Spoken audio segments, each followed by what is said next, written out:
Why is this kind of turn of events significant? Yeah, it's significant because HSBC is continuing to be embroiled in Huawei's legal fight to block a U.S. request to extradite the chief financial officer, Meng Wanzhou, from China to face trial over allegedly violating U.S. sanctions on Iran. HSBC now responding to these media reports over the dealings with Huawei is denying it framed the Chinese telecom giant, saying it did not spark this U.S. probe of the company. It claims in its statement that it simply presented what it calls the objective facts, did not fabricate evidence or hide the facts. So this is basically HSBC trying to get itself sort of untangled from this.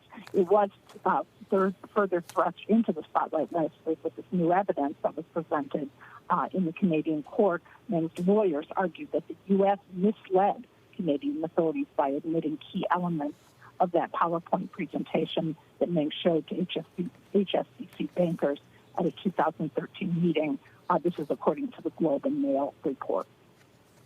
Jodi, HSBC has been walking a tightrope. What have been the implications of the U.S.-China tensions for the bank? Yeah, HSBC has really been somewhat in the middle of these tensions. Obviously, it has been embroiled in this Huawei case, and UK government joining the U.S. and other countries in banning Huawei from developing its 5G networks. This is something that China has become very critical of these countries of.